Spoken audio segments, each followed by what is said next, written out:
Hello, welcome. To those of you who are new, my name is Josh. This is obviously my channel. I appreciate you stopping by. And to those of you who have been here before and who have even subscribed, I appreciate you coming back. Today I'm going to do something a little different in this video than I have thus far in my other videos, where I'm going to, instead of showing books that I'm currently reading, I'm going to go over, at least for this video and maybe even in a series of videos, speeches that I think are very relevant for today. The one that I, for whatever reason, picked out to read and to maybe give you my commentary on today is called The American Boy, and it was given by Theodore Roosevelt in the year 1900. I think it is still pertains it's very much germane to today, because I think we're seeing a crisis in manhood and even boyhood. I think that we're expecting our boys to perform in school the same way that a girl would, and if they don't, then we are prescribing them medications, ADHD medication, various attention deficit disorders are being diagnosed in these boys simply because they won't sit for 6 hours like a girl and listen to somebody lecture at them. I don't think it's in their nature. And now certainly I think we need to teach our boys that there is a time to work, there is a time to listen, there is a time to sit still. But at the same time, if we can't give them a reason for why you have to listen to this person teach you about fractions for 6 hours, then I don't blame them. So I think we're seeing a crisis in masculinity. I don't think that we're seeing true masculine leadership anymore. We are missing a lot of the virtues that men naturally would have gained in living life as boys, and it's partly because we've advanced so much technologically that the strength and the vitality and the hardiness of boys is not as needed, as necessary in this society.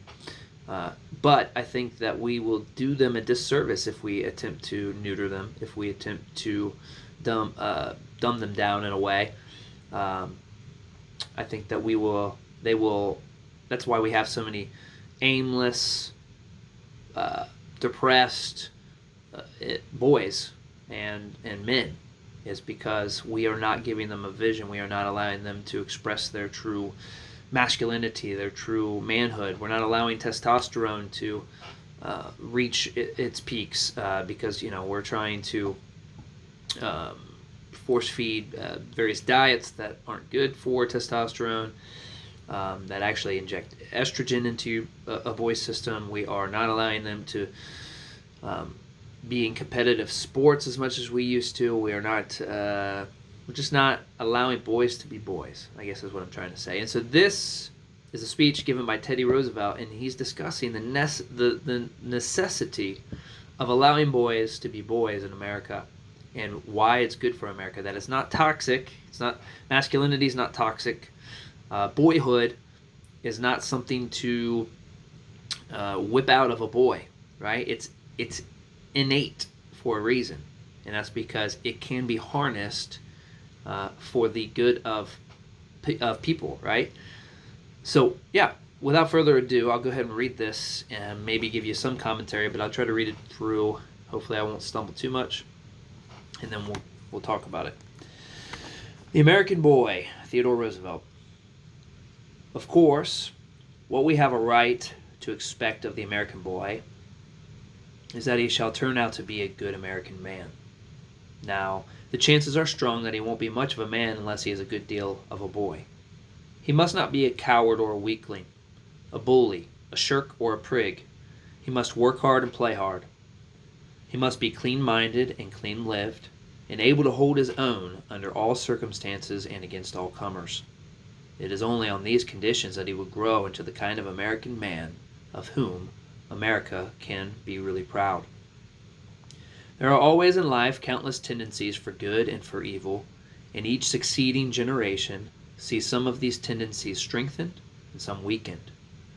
Nor is it by any means always, alas, that the tendencies for evil are weakened and that those for good strengthened. But during the last few decades, there certainly have been notable changes for good in boy life. That hasn't been the case as of late. The great growth in the love of athletic sports, for instance, while fraught with danger if it becomes one-sided and unhealthy, has beyond all question had an excellent effect in increased manliness. 40 or 50 years ago, the writer on American morals was sure to deplore the effeminacy and luxury of young Americans who were born of rich parents.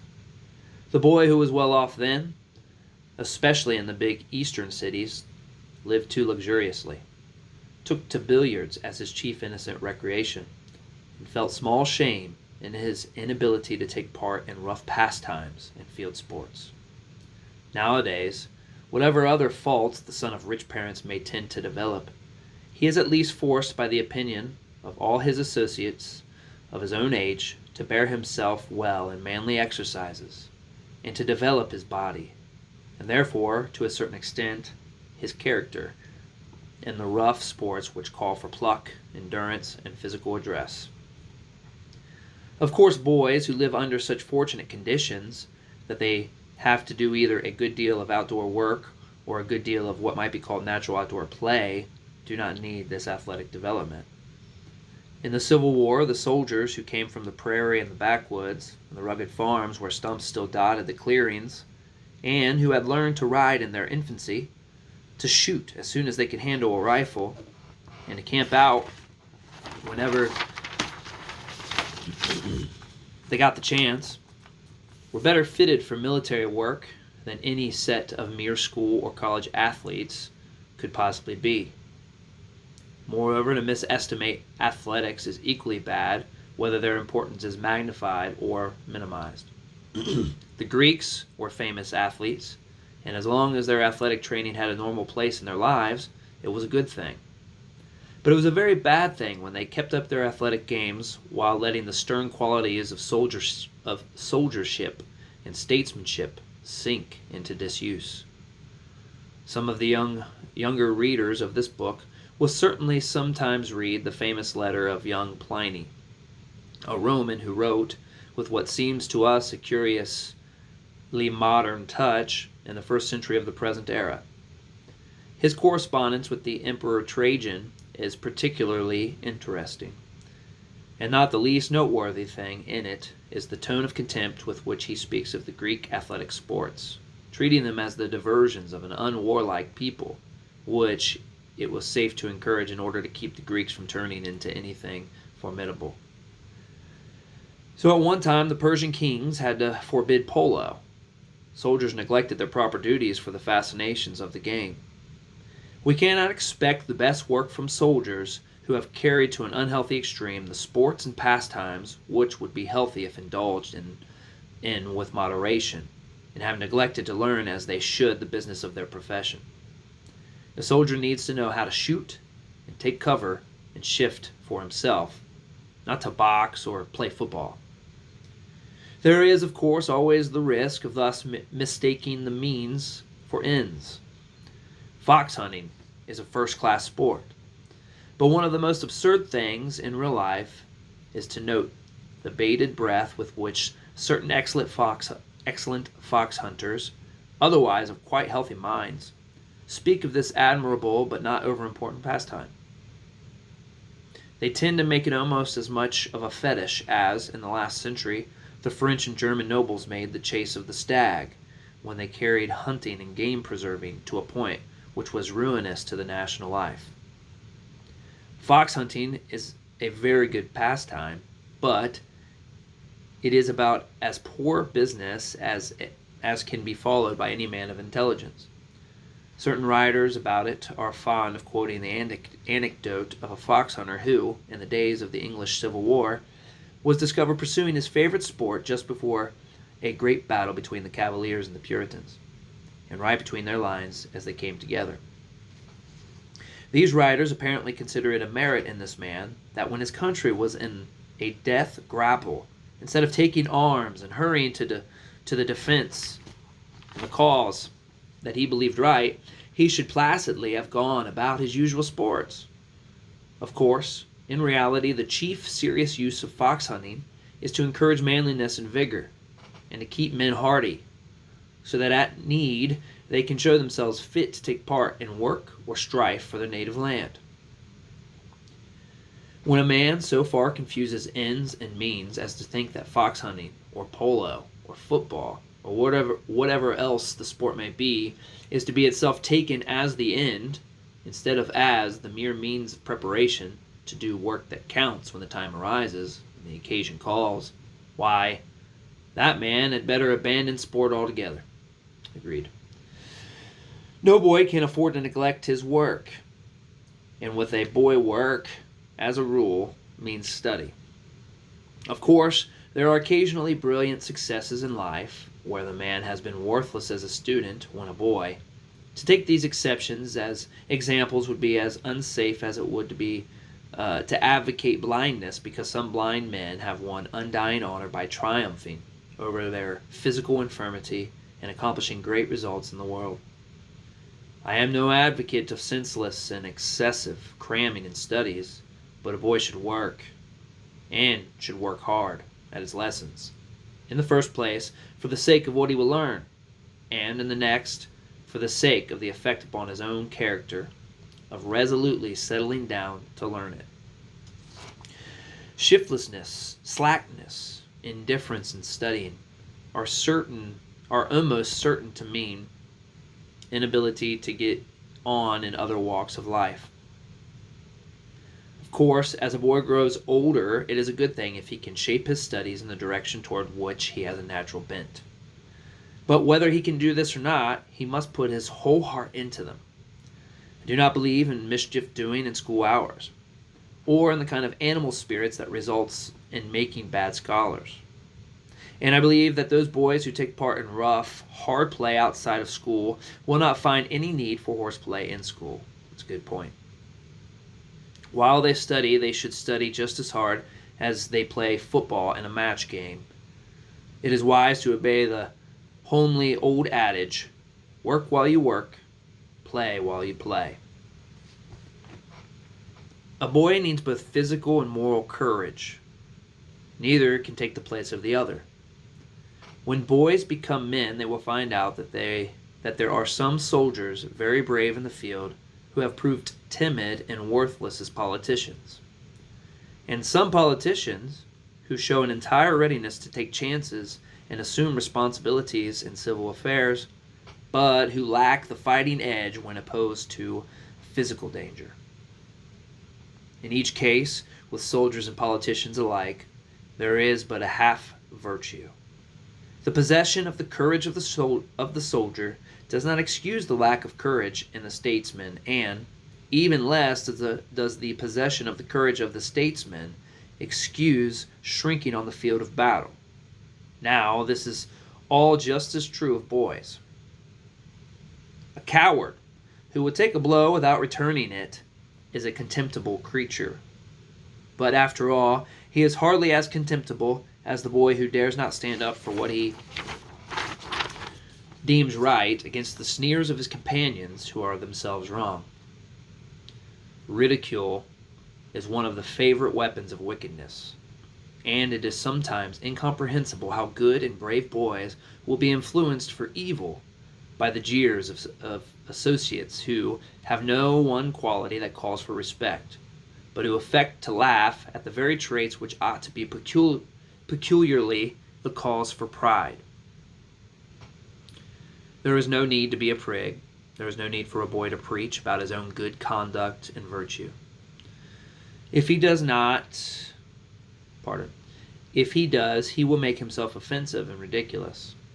But there is urgent need that he should practice decency, that he should be clean and straight, honest and truthful, gentle and tender, as well as brave. If he can once get to proper understanding of things, he will have a far more hearty contempt for the boy who has begun a course of feeble dissipation, or who is untruthful or mean or dishonest or cruel, then this boy and his fellows can possibly in return feel for him. The very fact that the boy should be manly and able to hold his own, that he should be ashamed to submit to bullying without instant retaliation, should, in return, make him abhor any form of bullying, cruelty, or brutality. There are two delightful books, Thomas Hughes' Tom Brown at Rugby, and Aldrich's Story of a Bad Boy. I haven't read either one of those, which I hope every boy still reads. And I think American boys will always feel more in sympathy with Aldrich's story, because there is in it none of the fagging and the bullying which goes with fagging, the account of which and the acceptance of which always puzzle an American admirer of Tom Brown. There is the same contrast between two stories of Kipling's. One, called Captains Courageous, describes in the liveliest way just what a boy should be and do. The hero is painted in the beginning as the spoiled, overindulged child of wealthy parents, of a type which we do sometimes unfortunately see, and than which there exist few things more objectionable on the face of the broad earth. This boy is afterward thrown on his resources, amid wholesome surroundings, and is forced to work hard among boys and men who are real boys and real men doing real work. That's what we need today. The effect is invaluable. On the other hand, if one wishes to find types of boys to be avoided with utter dislike, one will find them in another story by Kipling called Stalky and Company, a story which ought never to have been written, for there is hardly a single form of meanness which it does not seem to extol, or of school mismanagement which it does not seem to applaud. Bullies do not make brave men. How true that is. And boys or men of foul life cannot become good citizens, good Americans, until they change. And even after, the change scars will be left on their souls. Reminds me of a quote, that it's easier to build good men than to fix them. Something of that, or to repair broken men, by, I believe, Frederick Douglass. The boy can best become a good man by being a good boy. Not a goody-goody boy, but just a plain good boy. I do not mean that he must love only the negative virtues. I mean, we're almost done here, he must love the positive virtues also. Good, in the largest sense, should include whatever is fine, straightforward, clean, brave, and manly. The best boys I know, the best men I know, are good at their studies or their business, fearless and stalwart, hated and feared by all that is wicked and depraved, incapable of submitting to wrongdoing, and equally incapable of being aught but tender to the weak and helpless. A healthy-minded boy should feel hearty contempt for the coward, and even more hearty indignation for the boy who bullies girls or small boys, or tortures animals. One prime reason for abhorring cowards is because every good boy should have it in him to thrash the objectionable boy as the need arises. Of course, the effect that a thoroughly manly, thoroughly straight and upright boy can have upon the companions of his own age and upon those who are younger is incalculable. Excuse me. If he is not thoroughly manly, then they will not respect him, and his good qualities will count for but little.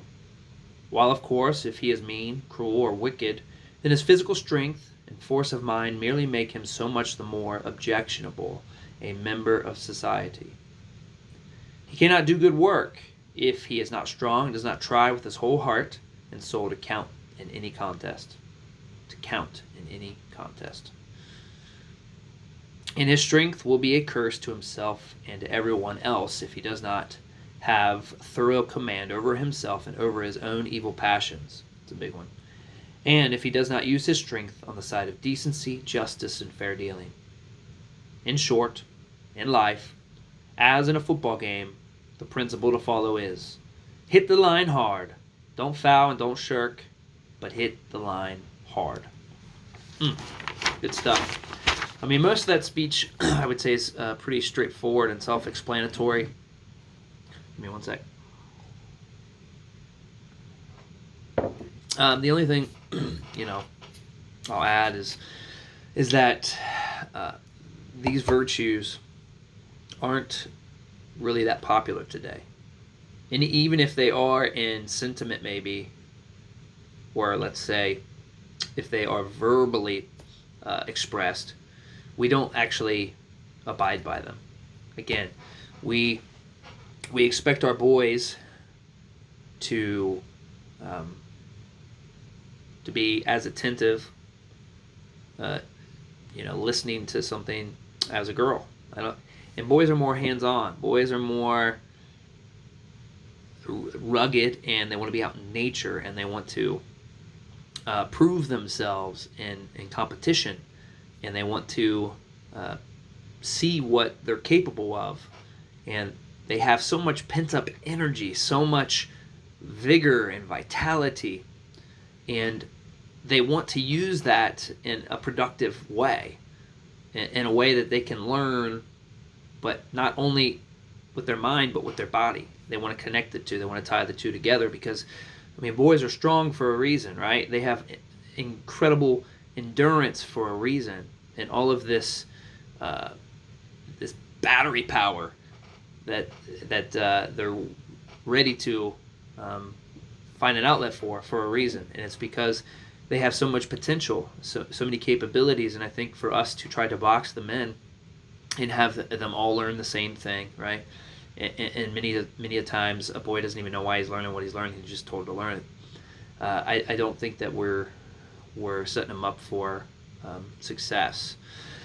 And then I think when men finally do, get out of that school mindset, out of that their teen years, I think that they haven't built, like Theodore Roosevelt was talking about, their character. They haven't had the opportunities to prove themselves, to pursue their creativity and their interest and what they are naturally good at. They haven't even been put in situations to find out what they're good at. I know that was the case for me.